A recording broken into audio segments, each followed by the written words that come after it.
Salut les créateurs, on se retrouve aujourd'hui pour une vidéo rig setup du Ronin S et non pas le SC. Le Ronin SC qui est sorti donc il y a peu de temps au moment où je fais cette vidéo est juste derrière moi. Ici on en parle un petit peu plus tard dans cette vidéo.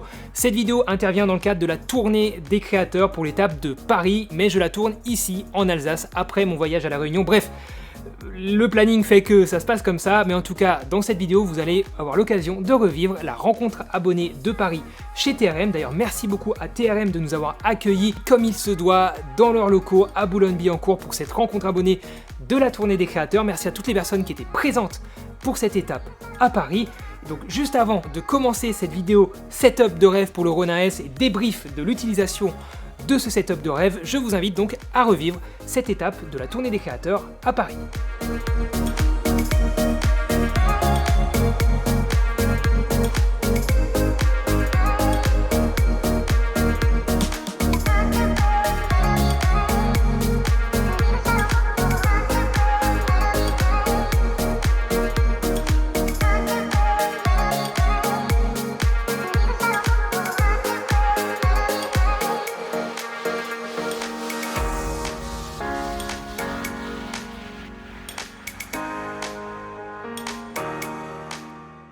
Avant d'aller plus loin, je tiens à vous préciser que cette vidéo n'est sponsorisée par aucune marque que vous allez voir sur ce setup.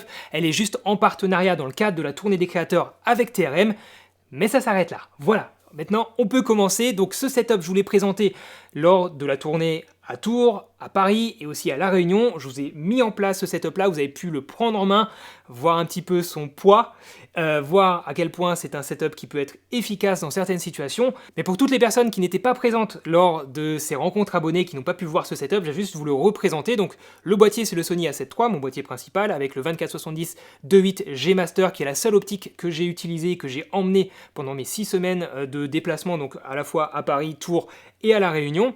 Ensuite, je vais avoir une cage small rig avec des éléments de rig ici, des petits clips, une tige de 15, donc tout ça c'est du small rig, un plateau rapide small rig également. Ensuite, j'ai le stabilisateur qui est donc le Ronin S, et donc l'innovation, le petit plus ici de ce rig, enfin la partie importante de ce rig, c'est ce que j'ai mis autour de ces éléments-là, c'est-à-dire un système de follow focus. Le système de follow focus, je n'ai pas utilisé celui qui est natif sur le Ronin S, avec la petite molette donc, qui arrive dans le pack Pro, je crois, du Ronin S, je ne sais plus comment ils appellent ça. Donc pourquoi j'ai pas utilisé ça, je vous en parle dans un instant. Moi ce que j'ai utilisé c'est le Tilta Nucleus M qui est un système de follow focus qui à la base est prévu pour être utilisé par exemple sur un rig épaule. Vous avez deux poignées avec différentes molettes et boutons sur ces poignées là pour gérer plein de choses. Je vais pas vous faire un descriptif complet du Nucleus M dans cette vidéo. Et vous avez forcément différents moteurs. Vous avez de base dans le Nucleus M deux moteurs. Donc il y en a un qui est utilisé ici et l'autre est sagement rangé dans la boîte du Nucleus M. En termes de poignées, c'est pareil, j'ai utilisé qu'une seule poignée sur les deux. Ça aussi, je vous en parlerai juste tout à l'heure. Mais en gros, voilà le setup. Forcément, j'ai un câble qui relie tout ça. Et ici, forcément, une bague crantée pour le système de follow focus. Voilà en gros la présentation de la bête. Il n'y a pas beaucoup d'éléments, mais forcément, il y en a un petit peu plus que si on est en mode run and gun avec juste le gimbal et son boîtier. Alors quel était l'objectif de ce setup? Pourquoi j'en suis arrivé là? Tout simplement, j'avais mon expérience de tournage pour la vidéo London is Free, donc à Londres. Cette vidéo, je l'ai tournée au Crane 2, Zhiyun Crane 2, avec un système de follow focus, donc le système natif proposé sur le Crane 2, qui est donc comme celui du Ronin S, intégré avec une molette sur le côté, avec un moteur qui est donc de la même marque du gimbal, et vous allez donc gérer votre focus avec la main gauche, théoriquement, si vous tenez votre gimbal de la main droite. En général, c'est plutôt prévu comme ça. Donc vous tenez votre gimbal de la main droite et vous gérez le focus de la main gauche, ce qui fait que vous n'allez pas forcément être ultra précis, et si votre setup commence à être lourd, vous allez commencer à affaiblir du bras droit. En tout cas, moi, je suis pas très musclé, et forcément, au bout d'un moment, ça devient lourd. Surtout que le Ronin S est beaucoup plus lourd que le Crane 2. Plus de 2 kg lorsque vous mettez le trépied, le plateau rapide, il va faire plus de 2 kg, ce qui est quand même énorme. Enfin, pour moi, voilà.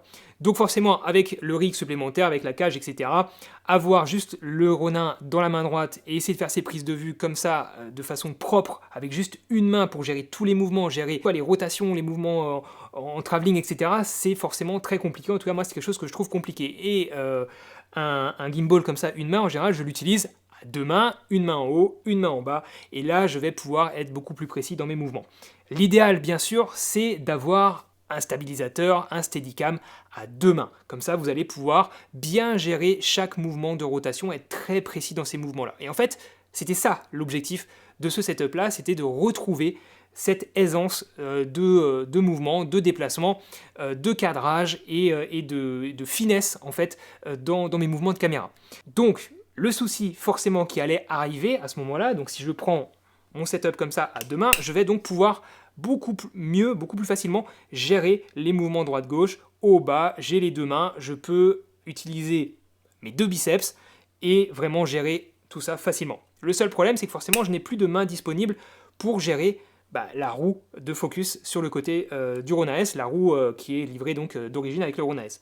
Donc c'est pour ça que j'ai eu l'idée d'utiliser le Nucleus M que j'avais déjà, et ça c'est très important effectivement dans ce setup, puisque le Nucleus M, si vous souhaitez l'acquérir, il coûte plus de 1000 €, il arrive avec deux poignées, deux moteurs, et là vous voyez que je n'utilise que la moitié de ce setup.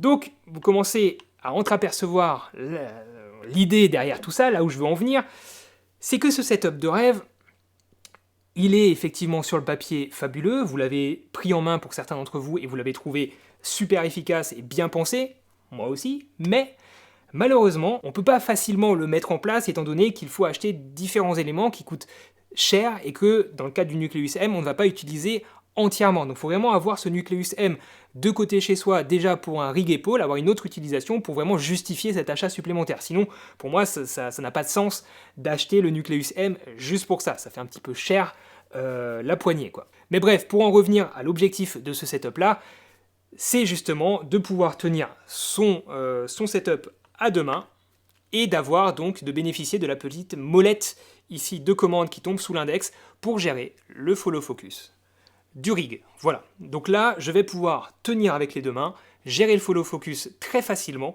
sans avoir à lâcher une seule des deux mains. Donc sur le papier, c'est vraiment super pratique et très honnêtement, ça marche très bien, c'est super efficace. En plus, vous pouvez relâcher la main gauche et la reposer, relâcher la main droite, la reposer, bref, franchement, j'y ai cru. J'y ai beaucoup cru, et c'est là où ça commence à se corser un petit peu. Forcément, il y a la question du prix. J'en ai parlé juste avant. Plusieurs milliers d'euros ici, et forcément le prix du Nucleus M qu'on va devoir acheter pour finalement utiliser que la moitié de ce qu'il propose. Donc déjà ça, c'est un premier frein. Ensuite, forcément, le deuxième point faible, ça va être le poids de tout ce setup. Même si, vous le savez, avoir ce type de setup-là aussi léger et aussi peu encombrant, c'est plutôt révolutionnaire, puisque jusqu'à présent, il fallait quand même avoir un rig beaucoup plus gros, on n'avait pas de gimbal une main jusqu'à il y a quelques années, donc tout ça c'est quand même très compact, très léger, même si c'est lourd pour ce que c'est, ok? Qu'on s'entende bien, je dis pas que ça ne pèse rien, je dis juste que c'est relativement léger pour ce type de configuration aussi complète. Rattaché au poids, forcément, il y a la question de l'encombrement. On va rajouter des modules, des éléments qui vont prendre de la place dans un sac, qui ont pris de la place dans mon sac à dos à La Réunion, et forcément, ça empiète sur d'autres éléments qu'on aurait pu emmener dans son sac. Ensuite, bien sûr, il y a aussi des câbles supplémentaires. Là, vous avez un câble de liaison donc entre le moteur et la poignée, un câble supplémentaire à ne pas perdre, un câble supplémentaire à brancher, un câble supplémentaire qui traîne sur le côté, qui déséquilibre un peu votre gimbal, même si c'est pas dramatique, les moteurs sont suffisamment puissants. Plus il y a de câbles, moins je suis content.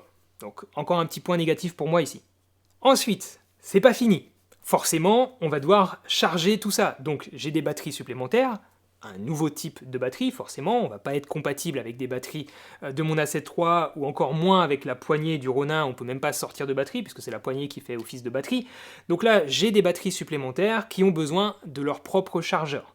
Donc ça me fait encore un élément en plus à emmener et encore une source de panne potentielle qui s'ajoute à toutes les pannes qu'il peut déjà y avoir ici, ou juste des oublis de batterie, oublier de charger sa batterie, là on rajoute deux autres batteries qu'on doit penser à charger à chaque fois. Point suivant, on perd du temps. Forcément, ici, on est moins rapide, moins run and gun que si on n'a pas tous ces éléments de rig. Et effectivement, ça s'est vérifié sur le terrain, à La Réunion. Avoir un setup comme ça, c'est bien mignon, ça permet de faire des prises de vue hyper léché, hyper travaillé, qui se rapproche donc d'une volonté cinématographique, donc c'est vraiment pour ça que j'ai voulu faire ça, pour commencer des plans dans le flou, les finir sur mon sujet avec le point qui est fait, bref, travailler mon point comme j'ai pu le faire avec le Crane 2 lors de ma vidéo London is Free, mais malheureusement, c'est tellement long à mettre en place, et attention, quand je dis tellement long, je parle pas de plusieurs heures, bien sûr, on est en quelques minutes ici, c'est relativement rapide pour ce c'est même très rapide pour ce type de configuration, d'accord? Mais c'est trop lent. Voilà, ça reste un frein pour moi sur le terrain de devoir avoir plein d'éléments comme ça que je dois sortir de mon sac, les mettre en place, bien équilibrer le tout, rééquilibrer le tout s'il faut, si jamais tout n'est pas exactement comme c'était la dernière fois. Et une fois que j'ai fini ma prise de vue, tout démonter parce que je peux pas le transporter comme ça à la main, c'est trop lourd, je peux pas le fixer à mon sac à dos, c'est trop gros. Bref, à chaque fois je dois tout démonter, mettre dans mon sac, ressortir mon sac, tout remettre en place, etc., etc. Vous avez compris la routine qui est très lourde lorsque vous êtes dans cette volonté d'être sur le terrain, en voyage, en randonnée, à être réactif et surtout à économiser vos forces quand vous avez déjà plusieurs heures de marche à faire. Donc, je m'y suis pas retrouvé, en tout cas pour cet usage-là ici en voyage. Mais ça, on en reparle encore une fois dans ma conclusion à la fin de la vidéo. Parce que l'autre élément aussi, en termes de rapidité, qui est perturbant ici, c'est que mon boîtier, pour ce type de voyage, en fait, j'ai fait de la photo et de la vidéo. Et pour la photo, mon boîtier, j'ai pas besoin de la cage, j'ai pas besoin de tout ce rig à attacher dessus. Donc forcément, je vais avoir envie de tout détacher pour être plus léger, pour fixer mon boîtier sur mon capture clip ici, sur la poitrine. Et j'ai pas envie d'avoir la grosse cage. Alors je pourrais la laisser bien sûr, mais je trouve ça pas hyper ergonomique, pas très pratique, encore une fois, plus lourd, plus encombrant. Bref, mon plateau rapide doit du coup à chaque fois être déplacé entre le boîtier et la cage. Donc si je veux utiliser ce setup là en mode vidéo, il me faut le plateau rapide sous la cage, et si je veux utiliser mon boîtier en photo, dans ce cas là il va plutôt me falloir le plateau rapide sous le boîtier. Alors je sais ce que certains d'entre vous vont me dire, t'as qu'à laisser tout le temps le plateau rapide sur la cage, mais encore une fois, personnellement je trouve ça pas pratique, trop encombrant, trop lourd. Ça fait beaucoup de choses, ça fait vraiment beaucoup de choses pour pouvoir switcher de la photo à la vidéo et ne pas que être dans cette configuration H24. Et le dernier élément qui est un petit peu plus subtil et plus technique, c'est que quand vous utilisez un système de follow focus sur une optique photo, donc ce type d'optique-là, ce ne sont pas des optiques cinéma, ce sont des optiques photo, eh bien un problème va se présenter à vous. Ce problème-là, c'est que lorsque vous allez faire votre point sur votre sujet avec votre follow focus, que vous allez bouger votre follow focus, donc vous allez changer votre mise au point et que vous allez chercher à retrouver le point que vous aviez précédemment à un certain endroit très précis ici sur votre bague, eh bien vous n'êtes pas 100% sûr de retrouver ce point de focus avec précision. Pourquoi? Eh bien tout simplement parce que vous êtes sur une optique photo, une optique qui a un système électronique à l'intérieur pour gérer le focus, donc le bloc optique qui gère la mise au point. Tout ça n'est pas mécanique là-dedans, comme sur une optique cinéma où là vous avez un système mécanique à l'intérieur, donc ce qui fait que lorsque vous allez bouger votre bague de focus ici, à un certain point, vous êtes sûr de toujours avoir exactement la même mise au point, au même endroit en fait, sur votre bague. Là, on est sur un système qu'on va appeler fly-by-wire ou focus-by-wire. On a une liaison électronique, des petits moteurs électroniques qui vont se charger de bouger le bloc optique qui gère donc le focus lorsque vous allez tourner cette bague. Et c'est pour ça aussi que vous vous rendez compte sur ce type de boîtier-là, d'optique surtout, là c'est une question d'optique, sur ce type d'optique, lorsque vous tournez la bague de mise au point et que vous êtes en mise au point automatique, ça n'a aucun effet en fait sur la mise au point puisque tout est géré électroniquement par le boîtier et il n'y a du coup bien aucun lien entre la bague ici, aucun lien mécanique entre la bague et le bloc optique. Bref, j'espère que je ne vous ai pas perdu dans mes explications, mais en gros ce qu'il faut retenir ici, c'est que sur ce type d'optique là, utiliser un système de follow focus,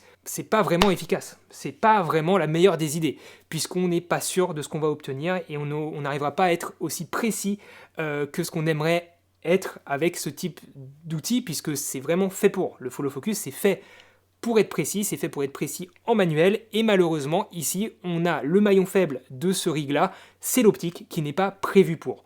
Donc ce rig-là, pour moi, reste très bien, mais avec une optique mécanique, ce sera beaucoup plus cohérent. Donc, ma conclusion sur ce rig parfait pour Rona S, eh bien, selon moi, ça reste, dans l'idée, sur le papier, un rig parfait, puisqu'on est relativement léger, relativement compact, dans la théorie ultra efficace, on est sur du matériel de très bonne qualité, un des meilleurs gimbals qui existent aujourd'hui sur le marché, un des meilleurs systèmes de follow focus qui existe sur le marché. En termes de boîtier et d'optique, on est très très performant aussi. Bref, un setup de rêve qui fait donc rêver, qui est parfait, mais qui, après 6 semaines de voyage, c'est un setup que je n'ai pas utilisé une seule fois. Ça, c'est ma conclusion. Ça, c'est très important. C'est pour ça que je vous fais cette vidéo-là de débrief, puisque vous l'avez vu, ce setup, dans mes stories. Vous l'avez vu lors des rencontres abonnés à Tours, à Paris, à La Réunion. Je vous disais pendant ces rencontres que je ne savais pas si ça allait fonctionner, si ça allait correspondre à mon besoin. Et bien, je peux vous le dire aujourd'hui, ça n'a pas fonctionné pour moi. Ça n'a pas fonctionné parce que j'ai pas eu la patience de l'utiliser, j'ai pas eu la force mentale de l'utiliser, de le sortir de mon sac, de le mettre en place pour chaque prise de vue, ou au moins pour les prises de vue pour lesquelles il était utile. Évidemment, pour les prises de vue de paysage, où je cherche juste à avoir une hyperfocale, à avoir tout de net et à pas m'embrouiller avec un système de changement de point, j'en aurais pas eu besoin de toute façon. Mais sur certains plans, j'aurais apprécié justement faire ça, et c'est pour ça que j'ai imaginé ce setup, c'était de pouvoir travailler cette mise au point et ce changement de point sur un seul et même plan en étant précis. Et j'ai préféré m'abstenir de faire ces plans et me dire que c'était pas grave, que j'allais faire d'autres plans différemment, avec d'autres mises au point, moins complexes, et que ça allait quand même faire le job, plutôt que de m'embêter à chaque fois à mettre en place tout ce setup, à le porter dans mon sac à dos lors de randonnées. Mon sac était déjà lourd et je vous en parle très bientôt en vidéo aussi de ce sac et de tout le setup que j'ai emmené. Mais donc voilà, ce setup, finalement, je ne l'ai pas utilisé. Pendant tout le voyage, il était en fait dans un carton que je trimballais de la voiture à ma chambre d'hôtel, de gîte, de dortoir, que je laissais dans ce carton-là ou dans ce tote bag et que finalement je n'ai jamais utilisé, je l'ai porté pour rien. Ce qui fait que je sais que pour mes prochains voyages, je peux m'alléger de ça. Et ça, c'est plutôt pas mal. Puisque je pense avoir réussi à faire à La Réunion une vidéo intéressante avec des prises de vue qui me conviennent. Je suis content des prises de vue que j'ai réalisées et j'ai pas eu besoin de ce setup-là. Par contre, petite nuance ici dans cette conclusion, ce setup pour moi, je vous le disais, reste idéal et parfait dans d'autres situations. Typiquement en prestation pro, ou lors de tournage de courts-métrages par exemple, lorsque je n'ai pas besoin de transporter ça sur mon dos tout le temps et lorsque je peux le laisser en place et que j'ai pas besoin de switcher entre photos et vidéos ou que j'ai pas besoin donc de le démonter dans mon sac à dos, de le remonter, etc., etc. Bref, vous avez compris l'idée. Voilà pour mon débrief par rapport à ce setup que je voulais absolument vous présenter. Peut-être qu'il vous a inspiré, peut-être qu'il ne vous a pas du tout inspiré. Dites-moi ce que vous en pensez dans les commentaires de ce setup. Est-ce que vous pensez en avoir l'utilité comme moi lors de courts-métrages ou de prestations pro, ou est-ce que vous pensez que c'est totalement illusoire d'utiliser ça, et est-ce qu'il vaut mieux utiliser des alternatives, et dans quel cas, lesquelles sont-elles? Quel est votre setup follow focus idéal? Dites-le moi dans les commentaires, ça m'intéresse, ça pourra me permettre de faire évoluer ce setup-là. Et le dernier élément dont je voulais vous parler, c'est lui, c'est le Ronin SC qui vient de sortir. Si j'ai acheté le Ronin SC tout de suite, aussi vite, c'est parce que justement j'avais déjà cette expérience de ce setup-là, même sans la poignée, même sans le follow focus, qui était trop lourde. Le Ronin S, pour voyager, clairement, n'est pas fait pour moi. Je n'étais pas à l'aise pour réaliser mes prises de vue, j'étais tout le temps en tension, c'était tout le temps trop lourd à porter, à utiliser, et donc j'avais vraiment ce besoin de m'alléger, d'avoir un setup plus léger, que Mylène peut aussi utiliser avec son A6400 qui est à moitié plus léger, moins encombrant, elle n'a pas besoin du Ronin S, et surtout que le Ronin S va être vraiment, pour le coup, trop lourd pour elle. Donc ce Ronin SC a une réelle utilité pour moi, à la fois donc pour m'alléger en voyage, puisque le Ronin S et ce setup-là, je vais continuer de l'utiliser, je vous le disais, pour des besoins pro et des courts-métrages. Par contre, pour tout ce qui est voyage, je vais plutôt préférer quelque chose de plus léger. Par contre, je ne pourrais pas mettre le 24-70 dessus. Et ça fait partie aussi de mon débrief. Je vous le dis juste ici parce que j'ai pas prévu d'en faire une vidéo entière sur ce sujet-là. Mais le 24-70 2.8 était extrêmement utile pour tourner toutes les vidéos de la tournée des créateurs, pour permettre à Mylène donc, d'être très polyvalente très facilement avec ce zoom. Par contre, pour voyager, il est lourd, encombrant, et surtout il ne va pas aller sur le Ronin SC. Je ne vais pas pouvoir équilibrer le Ronin SC avec ce 24-70. Ou alors il va falloir trouver des astuces qui ne me conviennent pas.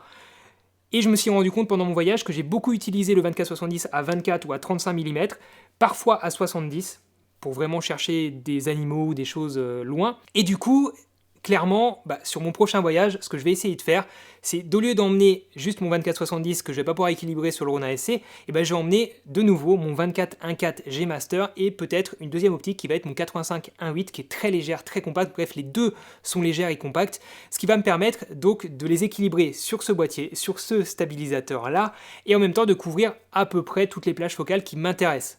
Je n'aurai pas de 50 mm, j'aurai rien entre 35 et 50 et je serai que en focale fixe, donc je vais pouvoir faire du 24, avec le mode crop APS-C je vais pouvoir faire du 35 comme j'ai pu le faire à Londres, donc ça c'est vraiment un setup que j'adore puisque je l'ai déjà testé dans tous les sens et je sais qu'il me convient, et avec le 85 mm je vais pouvoir chercher des éléments loin, des animaux, des sportifs, j'en sais rien, bref je vais pouvoir zoomer et cropper encore plus pour aller jusqu'à 100 et quelques millimètres. Il y a une mouche qui m'embête depuis le début de ce tournage, je sais pas si vous l'avez vu, bref. Donc voilà, je vais remplacer ce 24-70 par le 24 plus le 85. En termes de poids, je serai même un tout petit peu plus léger.